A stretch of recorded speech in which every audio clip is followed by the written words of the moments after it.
So in today's class, we are moving ahead to study the religious life of Roman Empire.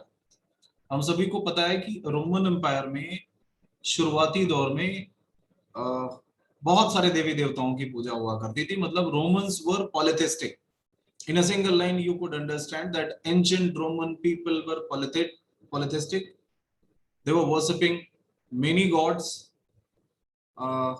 many powerful divine spirit. बहुत सारे चीजों की पूजा करा करते हैं. तो माना जाता है भूत प्रेत या स्पिरिट्स इन सब की भी पूजा हुआ करती थी.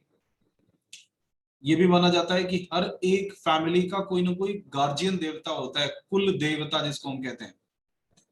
ठीक है. तो उस कुल देवता की पूजा हर एक रोमन आदमी किया करता था. ठीक है.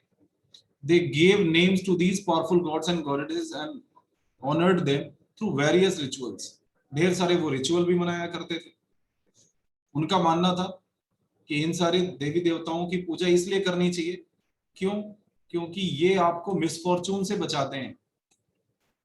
अगर देवता आप पे कृपा किए रहेंगे तो आप पर मुसीबत कभी नहीं आएगी. ठीक है.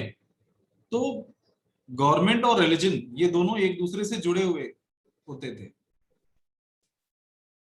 यहां तक कि देवी देवताओं को सिंबल ऑफ स्टेट भी बना दिया गया था. ठीक है. Romans were expected to honour them not only in private rituals but at shrines in their home. Among the most important Roman gods and goddesses were Jupiter, father of gods, then Juno, his wife. अच्छा, Juno के ही नाम पर आप ध्यान रखना, एक पूरा महीना पड़ा हुआ है, जून का महीना. तो जूनो कौन थी? जूनो जुपिटर देवता की पत्नी थी. उसकी भी बहुत पूजा होता था. श्राइन्स में पूजा होते थे, घरों में पूजा होते थे, यहाँ तक कि सेरेमनीज में भी पूजा हुआ करते थे. शादी वादी है तब भी पूजा होता था. आज भी देखो शादियों में भी पूजा होता है. इसके अलावा मिनर्वा जो कि गॉडेस ऑफ विजडम है, आर्ट है, क्राफ्ट है. मतलब मिनर्वा एक तरह के रोम में सरस्वती, रोमन सरस्वती मिनर्वा है. ठीक. During the empire worship of the emperor also became the part of official religion. और एम्परर की भी पूजा होने लगी थी. याद है आपको? तो इस तरीके से रोम की जो रिलीजियस लाइफ थी वो कुछ ऐसी थी कि वहां पर ढेर सारे देवी देवता हुआ करते थे. लोग पॉलिथिस्टिक हुआ करते थे, रिलीजियस बिलीव्स में यकीन रखते थे, ढेर सारी स्पिरिट की पूजा किया करते थे. हर एक फैमिली का एक गार्जियन स्पिरिट होता था, उसकी पूजा होती थी. पूजा के पीछे का जो उद्देश्य होता था वो था gaining favour and avoiding misfortune. ढेर सारे रिचुअल मनाए जाते थे. बहुत सारे देवताओं को स्टेट सिंबल भी बना दिया गया था. पूजा प्राइवेटली भी होती थी और पब्लिकली भी होती थी. श्राइन्स बनाए जाते थे, सेरेमनीज में पूजा होती थी. सबसे महत्वपूर्ण देवता यहाँ पर हुआ करते थे जुपिटर और उनकी पत्नी जूनो, और एक देवी थी मिनर्वा. इन सारे लोगों का बहुत सम्मान किया जाता था. So they were these were the things that were the part of religious life of Roman Empire. अब ये देखते हैं कि 4th सेंचुरी तक आते आते इसमें बड़ा परिवर्तन हो जाता है. यानी जो रोमन गॉड और गॉडेसेस थे वो धीरे धीरे अब खत्म होने लगे और ऑफिशियल रिलीजन बन गया क्रिश्चियनिटी. क्रिश्चियनिटी में ये सब कोई देवी देवता नहीं आते. उसमें केवल जीसस क्राइस्ट को माना जाता है कि वो भी जो है सन ऑफ गॉड है, वो गॉड नहीं है. और ये माना जाता है God never comes to the earth. ईश्वर कभी धरती पे नहीं आता.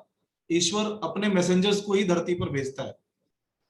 ये आप देखो, ये हिंदुइज्म में और नॉन हिंदुइज्म में ये बहुत बड़ा फर्क है. जिसे हम सनातन धर्म कहते हैं, हिंदू धर्म कहते हैं, हमारे यहाँ के देवता जो है वो बहुत एरोगेंट देवता नहीं होते. वो ऐसे देवता होते हैं जो हमारी ही तरह होते हैं. वो संसार में पैदा होते हैं, लोगों के साथ कुश्ती, कबड्डी, गेंद ये सब खेला करते हैं कृष्ण की तरह. हमारे यहाँ वाले देवता, उनकी राजगद्दी भी छिन जाती है, उनको वनवास भी हो जाता है, वो जंगलों में चले जाते हैं, उनकी पत्नी चुरा भी ली जा सकती है. समझ रहे हो कि नहीं? मतलब all human like traits are found in our god and goddesses. हमारे देवी देवताओं में सारे ह्यूमन कैरेक्टर टाइप के मिलेंगे आपको. जो धरती पर बाकायदा रहते हैं और इंसानी जिंदगी जीते हैं। हाँ, इंसान के रूप में रह करके इंसानों से बड़ा काम करते हैं, इसी वजह से वो देवता कहे जाते हैं। लेकिन क्रिश्चियनिटी हुआ या यहूदी धर्म हुआ या इस्लाम हुआ या जितने भी ये अब्राहमिक रिलीजन है, इनको अब्राहमिक रिलीजन इसलिए कहते हैं क्योंकि इन सब में अब्राहम को पहला व्यक्ति माना गया है।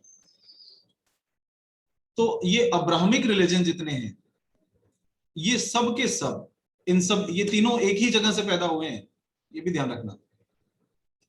तो ये अब्राहमिक रिलीजन मानते हैं कि गॉड कभी धरती पे नहीं आता।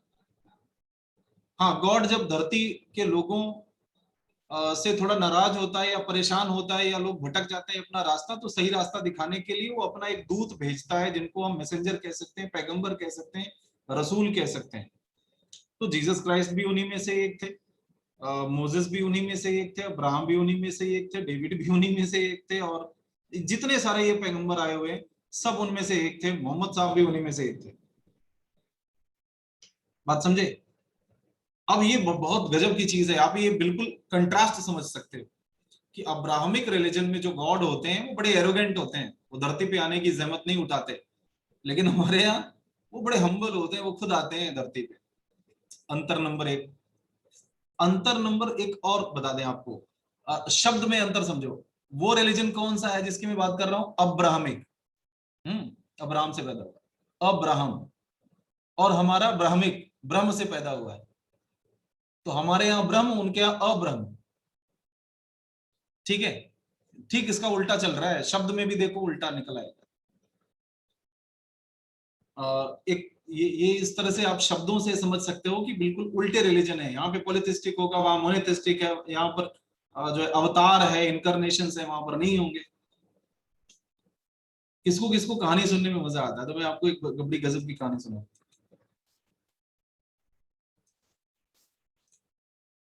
वुड यू लाइक और नॉट?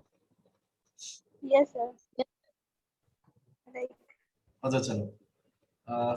एक बार ऐसा होता है, मतलब ये किंवदंती है, आई डोंट नो कि कितनी सच्चाई है इस कहानी में, but yes of course it's a very lovable story, that's why I am sharing with you. आप जानते हो कि हिंदू धर्म या जो हमारा सनातन धर्म होता है, इसमें अवतारवाद की बात की जाती है कि हम ईश्वर पैदा होते हैं, धरती पर आते हैं और मनुष्य जैसा आचरण करते हैं। और मुस्लिम्स इस चीज को यकीन नहीं करते। उनका मानना नहीं, ईश्वर क्यों आएगा, ईश्वर धरती पे आएगा ही क्यों, वो तो राजा है ना, मालिक है। अब ये एक बात आती है अकबर के दरबार में। अकबर जो है एक दिन शिकार खेलने के लिए गए हुए होते हैं, और उनके साथ उनका एक बड़ा प्रिय साथी भी रहता है, बीरबल। तो वो बीरबल से बड़े उस दिन मतलब नाराज होकर के कहते हैं कि यार बीरबल, तुम फालतू में ही हिंदू धर्म को फॉलो करते हो, तुम्हारा धर्म तो बड़ा बेकार सा धर्म है। तुम बताते हो तुम्हारे में कि जो है देवी देवता धरती पे आते हैं, क्या ये सच है? ऐसा तो नहीं होना चाहिए, वो धरती पे क्यों आएंगे, वो तो ईश्वर है, उनकी सत्ता है। बोले नहीं साहब, हमारे वाले देवी देवता बड़े अच्छे वाले हैं, इस वजह से वो धरती पे आते हैं, आप वाले नहीं आते, ये गड़बड़ काम है। जाहिर सी बात है कि अकबर को गुस्सा आ गया। मैंने कहा पागल, जो है मेरे अल्लाह की तुमने तो तौहीन करी है। अब बीरबल करे क्या, वो तो भाई कुछ भी है, तो वो राजा तो है नहीं। उसने कहा ठीक है महाराज, मैं आपको साबित भी करके दिखाऊंगा कि मेरे वाले देवी देवता ज्यादा बेहतर है आप वाले से, लेकिन हाँ आज नहीं दिखा रहा हूँ, फिर किसी दिन। आगे होता ये है कि थोड़ी ही देर में बीरबल ने, जो एक दासी थी जो अकबर के पुत्र जहांगीर को लेकर के खिला रही थी, तो वो छोटा था सलीम। अब बीरबल ने उससे एक मजाक करने के लिए कहा कि एक पत्थर उठा करके नदी में फेंक दो और चिल्लाओ जोर से कि सलीम डूब गए। हम्म तो जो है उसने ऐसा ही किया, उसने पत्थर उठा करके फेंक दिया और चिल्लाई जोर से। और इतने में जैसे अकबर ने देखा, वो तुरंत कूद गया नदी में। जैसे नदी में कूद गया, थोड़ी देर में बीरबल ने सच्चाई बता दी कि महाराज बाहर आ जाओ, कोई नहीं डूबा है कि वो बाहर आए तो क्या, कि मजाक तो तुमने बड़ा गंदा किया है, इसके लिए तो सजा मिलेगी। कि मजाक छोड़ो बाद में, पहले तुम्हें मैं ये बता दूं कि मेरा वाला धरती पे अवतार क्यों लेता है। बोले क्यों लेता है, चलो अच्छा बताओ। बोले महाराज आप तो राजा है ना, आपके पास तो बड़ी प्रजा है, सेना है, बहुत सारे लोग हैं।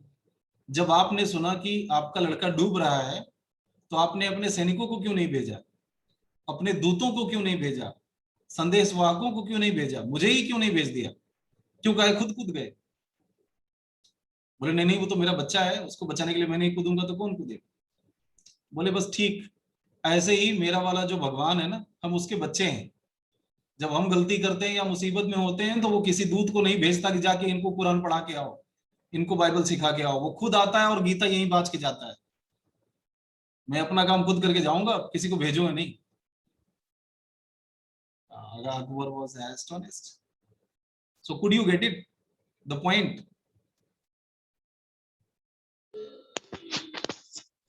Yes. Okay. तो खैर ये तो हमने एक रिलीजियस पॉइंट ऑफ व्यू से आपको कहानी सुनाने की कोशिश की। खैर आगे बढ़ते हैं हम लोग, तो रिलीजियस लाइफ में बात करते हैं। तो वहां की लाइफ टोटली जैसे हिंदुइज्म में बहुत सारे देवी देवता होते हैं ना, वैसे रोम में था। But there was significant changes in religious life in 4th century. कैसे? क्योंकि 4th सेंचुरी में जो एम्परर कॉन्स्टेंटीन थे, जिन्हें अपने 3 और लोगों के साथ लड़ाई लड़नी पड़ी गद्दी पाने के लिए, और उन्होंने जीसस क्राइस्ट से प्रार्थना की कि अगर ईश्वर मेरे साथ होते हैं और मैं ये लड़ाई जीत जाता हूं तो मैं हमेशा के लिए क्रिश्चियन बन जाऊंगा।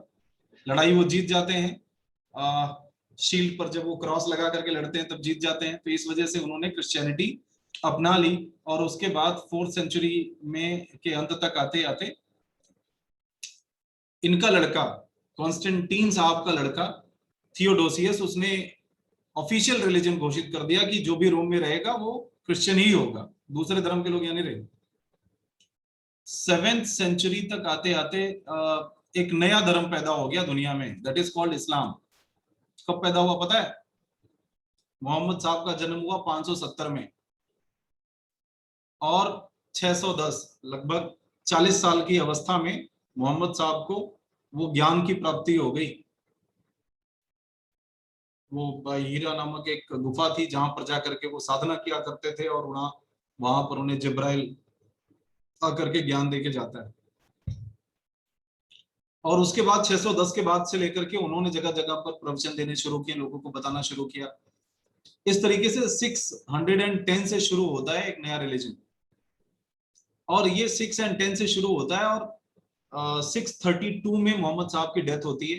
तो 632 तक मोहम्मद साहब ने जो कुछ भी कहा वो सब इस्लाम का पार्ट बन गया। That all has been recorded later on in Quran. कहा जाता है कि वो उसमें जुबान भले ही मोहम्मद साहब की थी लेकिन शब्द अल्लाह के थे। इसका मतलब मोहम्मद साहब कह वही रहे थे जो उनसे अल्लाह बुलवा रहा था। तो वो एक तरह से होली ग्रंथ है। तो ये इस्लाम पैदा हुआ 7th सेंचुरी में।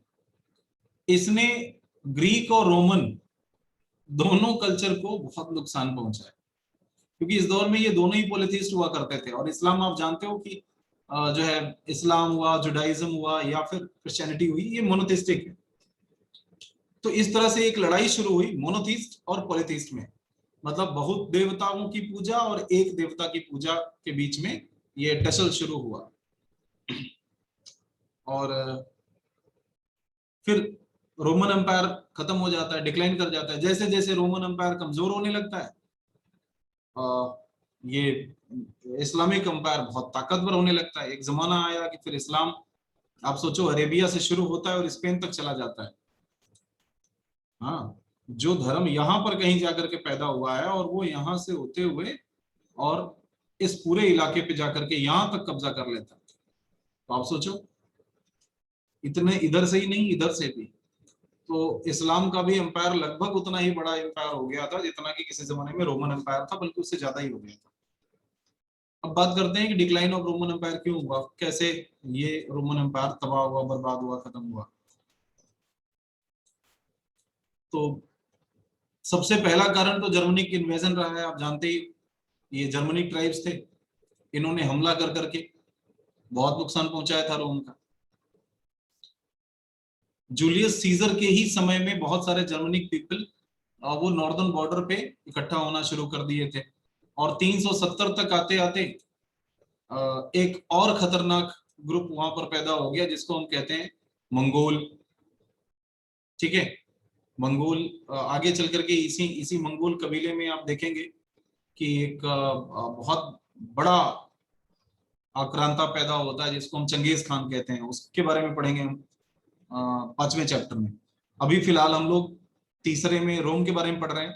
रोम के खत्म होने के बाद जो बड़ा एम्पायर शुरू हुआ इस्लामिक एम्पायर, तो हम चौथे चैप्टर में इस्लामिक लैंड्स के बारे में पढ़ेंगे, और उसके बाद फिर मंगोलों के बारे में पढ़ेंगे जो सेंट्रल एशिया में हुआ करते थे। इसके अलावा हूण भी थे, बहुत सारे और जर्मनिक पीपल थे जो कि रोम में आना शुरू कर दिए थे। इन्हें बारबेरियंस कहा जाता था, यानी नॉन रोमन्स कहा जाता था। ये असभ्य जातियां हुआ करती थी।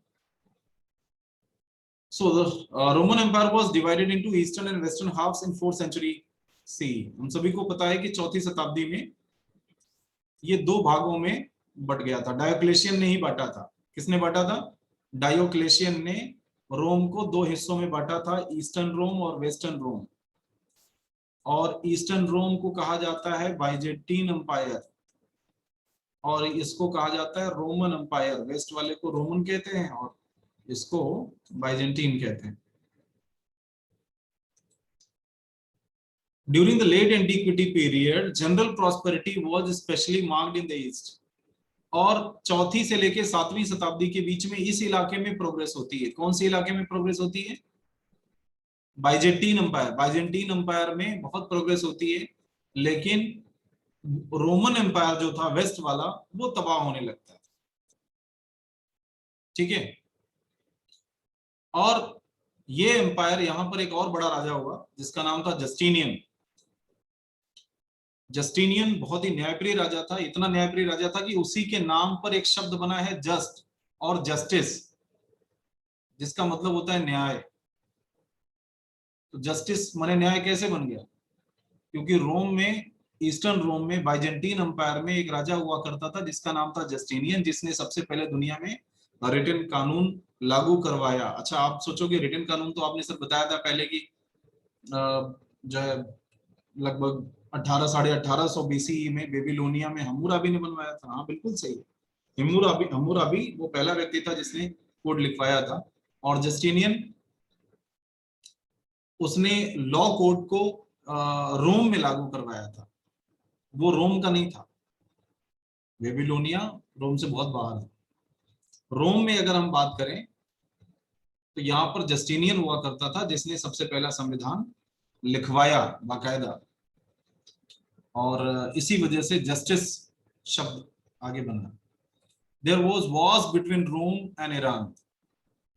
फिर रोम और ईरान के बीच में वॉर हमेशा से ही चले, 7वीं शताब्दी में फिर उभर गए। East Roman Empire came to be known as Byzantium या Byzantine Empire. The expansion of Islam resulted large parts of Roman Empire and Iranian empires had fallen into the hands of Arab. और 7वीं शताब्दी में जब इस्लाम धर्म आ गया तो Iran भी चला गया इस्लाम के कब्जे में, और ये वाले इलाके भी चले गए कई सारे इस्लाम के कब्जे में। तो इस तरह से जो है ये जैसे डेमास्कस हुआ, एंटीओक हुआ, ये सारे इलाके जो है वो इस्लाम के कब्जे में चले गए। तो आप यूं कह सकते हो कि जिस तरीके से 4th सेंचुरी 3rd सेंचुरी में क्राइसिस आया था जर्मनिक ट्राइब्स के हमले की वजह से और ईरान की वजह से, वैसे ही 7th सेंचुरी में क्राइसिस आता है, लेकिन ये ईरान की वजह से नहीं आता, बल्कि ये इस्लाम की वजह से आता है, यानी अरेबिया की वजह से आता है। और ये अरेबियंस ईरान पे भी कब्जा कर चुके थे और बाइजेंटीन एम्पायर पे भी कर रहे थे। इसके अलावा जर्मनिक ट्राइब्स वो पहले की ही तरह हमलावर थे। उनमें गोथ्स, विसिगोथ्स, वंदाल्स, ये सब 5वीं शताब्दी के बाद से ही अटैक करना शुरू किए, और वेस्ट का रोमन एम्पायर तो पूरी तरह से तबाह हो ही चुका था। और वेस्ट में कई सारे छोटे छोटे किंगडम बन गए थे जो कि जर्मनिक ट्राइब्स थे। अब यहाँ वेस्ट वाला कैसे, सर वेस्ट वाला कैसे मतलब डिस्ट्रॉय हो गया था? जर्मनिक ट्राइब्स के हमले से। हाँ वो तो बहुत पहले हो गया था। हाँ ये देखो पूरा जर्मनी है ना, यहाँ पर बहुत सारे ट्राइब रहा करते थे, और ये हमला करके वेस्ट में पूरा तबाह कर डाले थे और जाके खुद भी बस गए। जैसे यहाँ पर एक जाति हुआ करती थी एंग्लो सेक्शंस, ये एंग्लो सेक्शंस यहाँ पर जाकर के बस गए और इसका नाम पड़ गया इंग्लिश या इंग्लैंड। तो ये इंग्लैंड में जाकर के जर्मनी वाले ही लोग बसे हैं, जर्मनी ट्राइब्स हैं। यहीं पर एक जाति हुआ करती थी जिसका नाम था फ्रैंक्स। कौन सी जाति थी? फ्रांस, तो फ्रांस बन गया।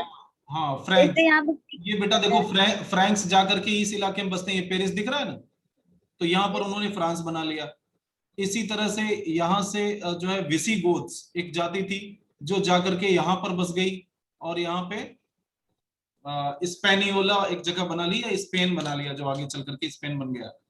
ठीक है। इसमें से एक जाति हुआ करती थी लोम्बार्ड। ये लोम्बार्ड जो है वो आकर के एकदम इटली के ठीक ऊपर यहाँ पर बस गए और ये जगह बन गई लोम्बार्डी। ऐसे ही बहुत सारी जो जातियां थी, इन जातियों ने आकर के जर्मनिक ट्राइब्स ने अलग अलग हिस्सों पे अपना कब्जा जमा लिया और इनके कब्जे की वजह से रोमन एम्पायर में छोटे छोटे राज्य बन गए। फ्रांस अलग राज्य बन गया, जर्मनी अलग राज्य बन गया, रोम अलग बन गया, स्पेन अलग बन गया, ये सब अलग हो गए, वरना ये सब रोमन एम्पायर में आते थे। तो वेस्ट को तहस नहस करने में तो जर्मनी का हाथ रहा, यानी जर्मनिक ट्राइब्स का हाथ रहा। जर्मनी देश नहीं था, जर्मनिक ट्राइब्स थे, उन्होंने हमला करके वेस्ट को तबाह कर दिया। ईस्ट जो अभी प्रॉस्परस था उसको तबाह करने में भूमिका निभाई सबसे ज्यादा इस्लाम ने, यानी इस्लाम के जो फॉलोअर्स थे उन्होंने पहले अरेबिया पे कब्जा किया, फिर ईरान पे कब्जा किया, फिर मिस्र पे कब्जा किया। तो आप देखो अफ्रीका से लेकर के ईरान तक जब अरब ने कब्जा कर लिया, अभी देखो यहाँ पर ये इलाका है इजिप्ट का, अफ्रीका, और ये है ईरान आगे। तो ईरान से लेके अफ्रीका तक जब इन्हीं का कब्जा हो गया इस्लामिक लोगों का, तो उन्होंने बस फिर इस इलाके में अपना जो है कब्जा करना शुरू किया, लड़ाइयां करनी शुरू करी और थोड़ा थोड़ा करके आगे बढ़ने लगी। ये 700 से शुरू हो रहा है मामला और 1400 तक चलता है, यानी 700 वर्षों तक ये चलता ही रहता है। और 700 वर्षों के बाद यानी 1453, फाइनल डेट याद कर लो, कौन सा मैं बोल रहा हूं, 1453। ये 1453 में आकर के इन्होंने कॉन्स्टेंटिनोपल पर भी कब्जा कर लिया और पूरी तरह से बाइजेंटीन अंपायर खत्म कर दिया गया। बाइजेंटीन अंपायर एंडेड और उनकी जगह पर ये पूरा का पूरा आ गया इस्लामिक अंपायर के कब्जे में। और यहाँ एक नया एम्पायर शुरू होता है 1453 में। उस एम्पायर के संस्थापक हैं उस्मान साहब। तो इस वजह से ये पूरा एम्पायर कहा जाता है ऑटोमन एम्पायर। ऑटोमन एम्पायर यानी उस्मानी एम्पायर, समझ गए बात कि नहीं। और ये ऑटोमन एम्पायर तभी से बनता है और जो है 19वीं शताब्दी में आकर के, 20वीं शताब्दी में बल्कि, वर्ल्ड वॉर जब फर्स्ट होता है ना, तब जाकर के ये ऑटोमन एम्पायर पूरी तरह से तहस नहस होता है। और ऑटोमन एम्पायर का जो हेड हुआ करता था वो टर्की था, समझे, टर्की। तो जो टर्की का सुल्तान होता था वो अपने आप को जो है खलीफा कहलाता था, वो खलीफा कहा जाता था, पूरे इस्लामिक वर्ल्ड का हेड कहा जाता था। तो खलीफा का पद जो है वो 1919 में जब वर्ल्ड वॉर खत्म हो जाता है ना, तब अंग्रेजों ने उस पद को खत्म कर दिया कि नहीं अब कोई खलीफा नहीं बनेगा, कोई इस तरह का नहीं। इस बात से दुनिया भर के मुसलमान नाराज हुए थे और उन्होंने खिलाफत आंदोलन शुरू किया था। तो आपने नाम सुना होगा खिलाफत आंदोलन का। तो सोचो ये खिलाफत आंदोलन चलने तक 1453 से लेकर के और 1919 तक उस्मानी अंपायर रहा है, ऑटोमन अंपायर रहा है। ये अलग बात है कि बीच बीच में ऑटोमन अंपायर कभी बहुत बड़ा हो जाता था, कभी टूट के छोटा हो जाता था, लेकिन अंपायर रहता था, खत्म नहीं हुआ। जैसे ऑटोमन अंपायर में ग्रीक एक हिस्सा था जो कि 1838-39 में अलग हो गया। इसी से बहुत सारे और छोटे छोटे देश थे जो आगे चल करके अलग हो गए, जिसमें सर्बिया है, जिसमें ऑस्ट्रिया है, जिसमें बुल्गारिया है, ये जो जगह है, हर्जेगोविना है, ये सारे जिनको हम बाल्कन स्टेट कहते हैं, ये पूरा बाल्कन स्टेट ऑटोमन अंपायर के अधीन आता था। एक एक करके बाल्कन स्टेट्स के जो स्टेट्स होते हैं, कंट्रीज होती हैं, वो धीरे धीरे नेशनलाइज्ड होने लगती हैं, अलग होने लगती हैं। और लास्ट में 1919 में वर्ल्ड वॉर के दौरान पूरी तरह से ये ऑटोमन अंपायर खत्म हो जाता था। So this is the whole story of this land. आगे बढ़ते हैं थोड़ा सा। इसके बाद देखा जाता है कि 9th सेंचुरी के आसपास तक आते आते होली रोमन एम्पायर बनने लगता है। यानी रोमन एम्पायर तो बदल गया, टूट गया। रोमन एम्पायर तो 5वीं शताब्दी से ही खत्म होने शुरू हो गया, और ये वाला एम्पायर भी 7वीं शताब्दी में आकर के ये भी टूटने लगा था। बाइजेंटीन हालांकि बचा था, पूरी तरह से नहीं खत्म हुआ, लेकिन खत्म तो होने लगा था। तो अब इतने बड़े राज्य को, जहां पर ज्यादातर जनसंख्या कैसी है, क्रिश्चियंस है, इसका मतलब कि they all are following Christianity, और क्रिश्चियनिटी फॉलो करने के बावजूद भी सब अलग अलग हैं। ये अलग देश बना हुआ, ये अलग देश बना हुआ, ये अलग है, ये अलग है, ये अलग है, ये अलग है, सब अलग अलग है। तो इसका मतलब ये धार्मिक रूप से तो एक है, एक ही धर्म फॉलो करते हैं, लेकिन एक ही धर्म के अलग अलग देश हैं। अब मुश्किल क्या होगी पता है? मुश्किल ये होगी कि इस्लाम के अगेंस्ट ये टिक नहीं पाएंगे, क्योंकि इस्लाम जो है वो एक ही धर्म है, और जहां तक फैला हुआ है वहां तक एक ही एम्पायर है, एक ही उनका खलीफा है। तो मुस्लिम्स जो है वो संगठित थे, यूनाइटेड थे, और दूसरी तरफ क्रिश्चियन ये डिवाइडेड हो गए थे, अलग अलग राज्य बना लिए थे। तो जाहिर सी बात है कि अगर मुस्लिम ये डिवाइडेड रहेंगे तो ये कमजोर रहेंगे, मुस्लिम्स यूनाइटेड हैं तो स्ट्रांग है। इसी वजह से मुस्लिम्स अटैक करके इन जगहों पर कब्जा कर लेते। खास करके इन्होंने कब्जा इस जगह पे कर रखा था, ये है जेरूसलम, जहां माना जाता है कि जीसस क्राइस्ट पैदा हुए थे। बेथलहम, सॉरी जेरूसलम जहां पे उन्हें जो क्रूसिफाई किया गया था, बेथलहम जहां पर वो पैदा हुए थे। तो इस तरीके से ये जीसस क्राइस्ट के लिए बहुत इंपॉर्टेंट जगह है, ये क्रिश्चियनिटी के लिए बहुत इंपॉर्टेंट जगह है, फिलिस्तीन और जेरूसलम जिसको हम कहते हैं। अब यहां पर भी मुस्लिम्स का कब्जा हो गया था। सोचो कि जो जगह, जिस जगह पर पैदा हुए हैं जीसस क्राइस्ट या मरे हैं जीसस क्राइस्ट, उस जगह पे इस्लाम धर्म के लोगों का कब्जा हो जाए, ये क्रिश्चियंस कहां बर्दाश्त करेंगे? लेकिन बर्दाश्त ना करें तो बेचारे लड़ भी तो नहीं सकते, क्योंकि यूनाइटेड नहीं है, अलग अलग है। तो इस वजह से रोम के जो पोप थे उन्होंने एक नया प्रणाली शुरू किया, होली रोमन एम्पायर का।